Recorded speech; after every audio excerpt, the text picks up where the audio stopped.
Jets, Jets. What is going on, Jet fans? Jets Ward back with you guys with some more NFL news. I'm happy to be back with you guys in this episode. I have a fun one for you guys. It's going to be so much fun because what we are going to be doing today is talking about a lot of information that has been going on in the NFL. And there's been a lot of breaking news today. Whether it be players wanting to make a return, a comeback, to contract extensions, to possible contract extensions, to possible trades, to players getting released. Today was a crazy, crazy day in the NFL, and I'm happy to talk to you guys and go through this news with you guys together because I think it's fun to just talk it out. I was going to go live for this, but I just did go live the other night. I do enjoy going live with you guys, but I'm losing my voice a little bit from teaching all week and getting close to the end of the school year, which is exciting. But there was so much that went on today that I really, really wanted to talk to you guys about. And to start, RG3 there's been a video posted that RG3 posted with him basically trying to make a comeback to the NFL. It was showing him throwing the ball. His footwork was great. It looked like he seemed like he still had a strong arm and everything. The last time we saw him was years ago when he played for the Baltimore Ravens as their backup. And when RG3 came out of college, he won the Rookie of the Year. He brought the Redskins, because they were Washington Redskins at the time, he made them relevant again, because that team was in such a dire strait for a quarterback, and he was such a bright up-and-coming one that a lot of players or a lot of teams were so excited about him. Now, he wasn't the number one quarterback that came out of there. Drew Lock was, or not Drew Lock. Oh, my God. Andrew Luck. My apologies, guys. But he was the second quarterback taken, and he was taken by the Washington Redskins, who they also took Kirk Cousins, who's still in the league today. RG3, his first year, he brought them to the playoffs. The bad thing was, in the playoffs, his knee got torn up. That field in Washington was an awful, awful place to play because a lot of quarterbacks, a lot of players would get injured on that field. And RG3 was one of the unfortunate ones who basically destroyed his leg and was never the same player after that. His rookie year was great. It was the Rookie of the Year. But then it seemed to go downhill. More mistakes, more interceptions, issues with the upper management, and they ended up releasing him. And he ended up going to Cleveland for a little while, played in Cleveland, then ended his career in Baltimore, and has been an anchor or an analyst ever since. And he's been a damn good analyst. And he knows the game of football. He's a very smart man. Now, he's trying to make a comeback, and honestly, from what it looked like in the video, he still has talent. He's got the brains of a great quarterback. He's got the talent. He was an agile quarterback as well. A little older now. I don't think he'll be as mobile, but he could still be a solid veteran presence in a locker room and help out any young quarterback. Teams that could definitely use him. The Pittsburgh Steelers, to name one team, could definitely use a quarterback because we don't know what's going on with Aaron Rodgers. We don't know if they're going to try to trade for Kirk Cousins. We don't know if they might trade for Will Levis from Tennessee, which I don't think they will. Where do they go for quarterback? Do they start Will Howard? Do they start Mason Rudolph? We don't know. But RG3 could be a solid veteran presence for them. Now, other teams that are looking for solid backup quarterbacks. Detroit could use a solid backup quarterback. I know they have a young kid there. Robert Griffin III could mentor him. If they didn't like their backup, if they didn't like the young kid that they had, they wouldn't have brought Teddy Bridgewater in there last year. RG3 could be the same thing. Detroit could definitely use him. Could definitely see him going to Cincinnati to be a backup to Joe Burrow and to help any other young quarterback that is there. There's a lot of teams that could definitely use his services as just that veteran presence to help out the younger generation. And if you need a spot start, maybe in this time in his career, he's looking like he still has the talent. Maybe he could make a little bit of a comeback. So that was one of the first things I saw today as breaking news. The next one that I saw was recently Jamal Adams was on X, and he went on what is known as the Jets Lounge, where a lot of Jets fans gather. Rich Samini was on there. Sack Exchange was on there. A lot of great Jets fans and great Jets beat writers go on there and talk. And Jamal Adams was nice enough to join the show. And gotta give the guy a lot of credit. He was on there for an hour or two just answering any question, and he answered it honestly. And he came out and said that he regrets going out the way he did with the Jets, that things didn't work out contractually. He was told one thing, the communication really broke down, and things got heated. The kid was a 24-year-old kid. I know we say these athletes, they have to be mature, they have to be professional. He was a kid still. Now, am I saying that the Jets should bring him back? He is a free agent, and the Jets do need safety depth maybe. We got a lot of young rookies in there. But the best spot for him could be as an outside linebacker rushing the edge, because he's got the speed. And when he was with the Jets, the most success he had was blitzing and tackling and getting in the quarterback's face. He didn't really intercept a lot of passes, if any, and his coverage wasn't great. But as a linebacker type hybrid like Isaiah Simmons, he could fit that role as a veteran linebacker safety hybrid. Now, with that being said, he is on the older side. He has dealt with a ton of injuries. With the Jets, he had a great couple of years. Went out on a very sour note with the Jets. And then went to Seattle, had one good year with them, and then injuries started to pick up. Then he got released from them. He went to Tennessee for a while, didn't work out there. Ended up with AG in Detroit last year, and he even praised the New York Jets head coach, saying that he gets the best out of his players, that he works them hard, teaches them, coaches them hard, but gets the best out of every player, and that he's intense. And this is a coach that he really liked. So could AG want somebody like him coming back in? He seems like he's matured a ton since then. I know a lot of Jets fans are against this. They do not want him. And I understand. There were a lot of hurt feelings, especially when he left, when the Jets needed a leader. He was nicknamed the Prez. We needed a leader, and he sort of left us high and dry. And like I said, he was a young kid. I'm not trying to make an argument for him. If the Jets signed him, I'd be happy. If they didn't, I'd feel happy. I'd be meh. Like, if the Jets brought him back, he said he wanted to end his career with the Jets. So that's very interesting. He wants to be here. Honestly, I wouldn't be upset if the Jets brought him back as a competition for the linebacker role. He needs to build up some muscle. But as a linebacker safety hybrid, it's not an awful idea, honestly. So that's more news that was brought up. So Jamal Adams talking about his time with the Jets, answering questions, and I got to give the guy credit. He answered all the questions that were thrown at him honestly and reflected a lot. So that's maturity. That's growth. And we always want to give people second chances. If the Jets gave him a second chance, I wouldn't mind it. Everybody deserves a second chance. Next, other news that came about. And this one's interesting for Jets fans, because this is a player, Chris Olave, that the Jets fans have been clamoring for, because our biggest thing is we need a wide receiver too. And one of the big things that we were saying, trade for Chris Olave. He played with Justin Fields in college, Garrett Wilson in college, Jeremy Ruckert. Bring back the old Ohio State group and let them go. He would be a solid 1A, 1B option. Garrett Wilson 1A, Chris Olave 1B. Problem is he deals with a lot of concussions. So the news that was brought up today was that multiple teams, specifically one that was brought up, was the Pittsburgh Steelers trying to get a package together to try to trade for him.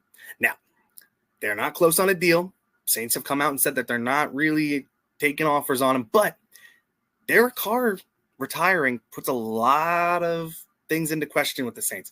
Could this be a big rebuild year? And they could definitely get a lot of draft capital for Chris Olave. Granted, he has dealt with tons of concussions, but he's still only 24, 25 years old. A lot of upside. He would be a great complement for the New York Jets. Imagine him, Garrett Wilson, and if Arian Smith breaks out and can take a top off of defense in that slot, and then Mason Taylor turns out to be what we think he can be, especially with this great offensive line, Breece Hall in the backfield, Justin Fields, who can beat you with his arm and his leg. This offense could be very, very explosive. But the Pittsburgh Steelers were ones that are trying to make a package for him. I think he could fit good with the Pittsburgh Steelers, complementing DK Metcalf really well. But apparently there were multiple AFC teams, which is understandable, and one NFC team. Now, who could that NFC team be? My thought, and I want you guys to let me know if you would agree with this, I think it could be Arizona. They have a nice possession receiver, tough receiver in Marvin Harrison Jr. They got Greg Dortch, who's a good kick returner, punt returner, good slot guy. Chris Olave is a great route runner, great hands, can get open, route technician in his routes. They could definitely use a player like him. That might be the NFC team that is interested and might want to try to go for him. Let me know what you guys think. If it's the Jets, if I was Darren Muji, I'd be all in on this. Try to get Justin Fields as comfortable as possible. Get him a solid number 2 receiver. Chris Olave and him have a connection already. They have a connection with Garrett Wilson, Jeremy Ruckert. Mason Taylor seems to be really enjoying the offense as well. Breece Hall could be opened up. Braylon Allen. There's so much that can go into this. But Chris Olave is a name to watch when it comes to trade rumors, because more and more have been sparking around him. And when there's smoke, there is fire. So don't be shocked if you see Chris Olave getting traded sometime soon or sometime in the next couple of weeks. So let me know what you guys think about that one. Now, continuing, because there was a ton of news today that was broken. The next one, and Jets fans knew this one was coming. We had a shocker the other day with Thomas Morstead being cut. But then everybody was like, why not Greg Zuerlein? Well, today, Jets fans, we get it. Greg Zuerlein was released from the New York Jets, leaving us with Anders Carlson and undrafted free agent Caden Davis as our kickers, our 2 kickers on the roster. This is going to be the youngest special teams unit in the league, because right now the Jets have Anders Carlson, who's a really young kicker, and Caden Davis, who's just coming out of college, as our kicking options. Then we have Kai Koeger as a punter, who's an undrafted free agent, and Austin McNamara, who's been in the league for a year or 2, but has never punted in a NFL game. Was released by the Bengals when he signed there as an undrafted free agent.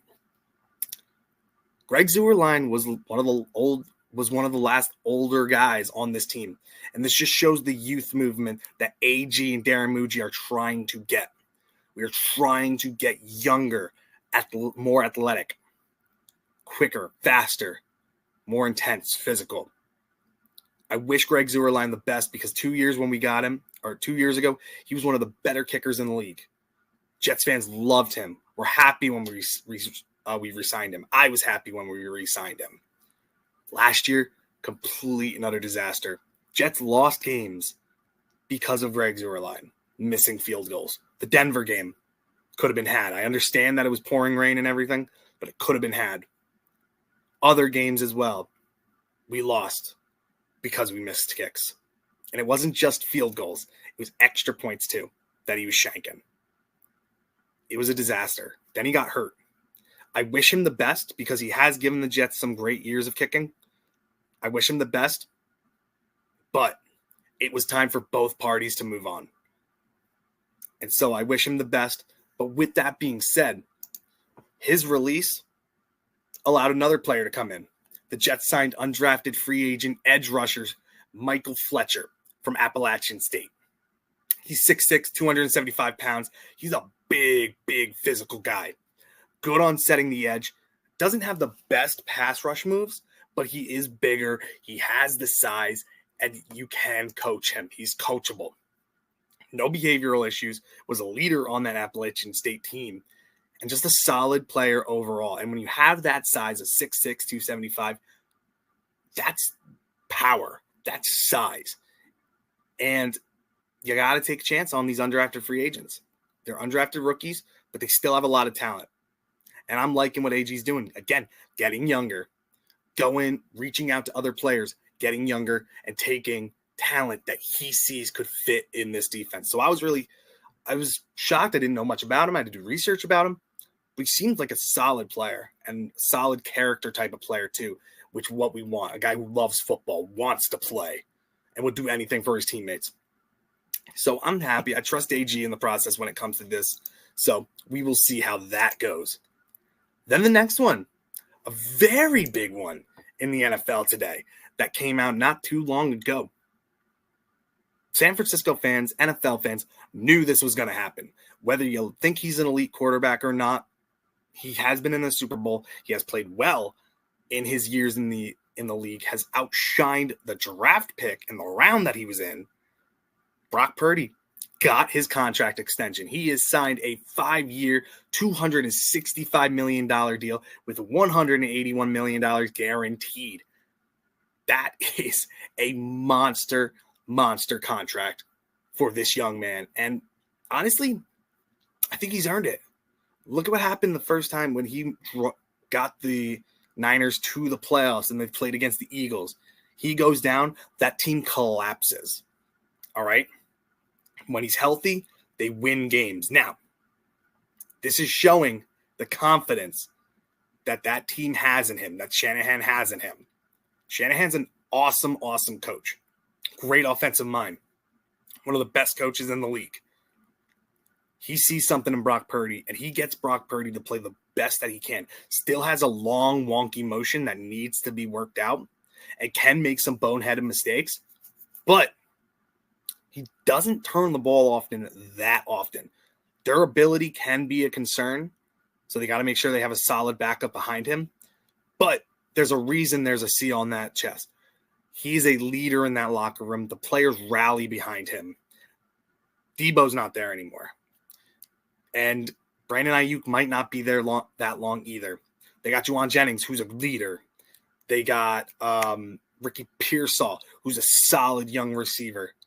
Christian McCaffrey hopefully recovers well from his injury. They still got pieces. George Kittle is still there. He's getting older, but he's still a solid tight end. They got an okay offensive line. Their defense is being reworked, and they got Robert Saleh back. Brock Purdy can do something. Now, is he elite? I don't know. I don't think he's elite. I think he's a top quarterback in the league, top 10. He needs to prove more. He needs to prove that he can stay healthy and bring this team that had a losing record, who's been known to be successful. They had a losing record last year. That team was banged up, we know. But if he can rebound and bring these guys back to relevance and bring them back to the playoffs and go far in the playoffs, that can solidify his career. Still a young guy, still a ton of upside. He needs to work on some things. When he's pressured, his footwork starts to get a little wonky, and that long throwing motion. He needs to work on that as well. But his decision-making, not bad. His processing skills, pretty good. It's a good contract for him. He made out really well. Long-term now for 49ers. They got their franchise quarterback. Let's see what he can do with it. Because look at other quarterbacks who have gotten their big contracts. Trevor Lawrence, for example, got paid a ton of money and hasn't really lived up to the contract. I know he was hurt last year a lot, but it's been rough for Trevor Lawrence. Let's see if Brock Purdy can continue the success. Russell Wilson's another one. Got a monster contract from Denver. Hasn't been the same quarterback since leaving Seattle. Let's see what Brock Purdy can do. I'm rooting for the kid. I like the kid. I think he could do very, very well. But let's see. He's got his money now. Show us what you got. But, guys, that's some big news going on. We have some more as well. Micah Parsons. Now, guys, let me know what you guys think about this. Because originally, earlier, after Brock Purdy got his extension, I saw on X that Micah Parsons got a contract extension. And I was like, all right, cool. This is going to be nice. And he had a pretty big contract extension as well. It was making him one of the highest paid non-quarterbacks in the league. But then half hour ago, I went on X again after doing some research and everything. And he came out and disputed that and said that they haven't signed a contract. What is going on? Is he signed by Dallas? Is he not? Let me know if you guys think if you have seen anything down in the comments as well. It would very help me out because I want to be able to give you guys the right factual knowledge and give you my opinions about it. If Dallas did sign him to a major contract like that and made him one of the highest paid non-quarterbacks in the league, great on him. He's one of the best defensive players in this league. But what is Dallas going to do with everybody else? They got CD on a big contract. They got Dak on a big contract. Maybe they have Micah Parsons on a major contract. How are they going to re-sign George Pickens? He's on the last year of his deal. Caleb Ferguson's deal is coming up. They have 2 running backs that are on 1-year deals that they just signed. There's a lot of things that they're going to need to do. Diggs as well, the cornerback. What are they going to do with him? Money is tight for the Dallas Cowboys. If they give him this monster contract, if it's true that they did sign him to an extension, that is going to economically cripple the Dallas Cowboys. They'll have a young stud defensive player, but they're going to be struggling for money. They'll have to make some big-time cuts or changes if this is true. But let me know if it's true down in the comments because I don't want to give you guys false information or anything like that. I got nothing else for you. I was going to have something for the Giants because I thought I did see something about Russell Wilson doing well in practice and everything, but I don't remember what it had to do with. But I will end it there for you guys. Let me know what you guys think of this big news here. If there's any other breaking news that you've seen that I have missed, any more trade rumors or anything like that, I did just post a video earlier today about targets that could be out on a trade. Let me know what you think about that. I think I came up with some really good players that could be traded this offseason and some big names that could shock people. But this is the big news, the breaking news that happened earlier today. Let me know what you guys think about it. And again, thank you so much for joining me in the JETS Jets War. Have a wonderful rest of your day.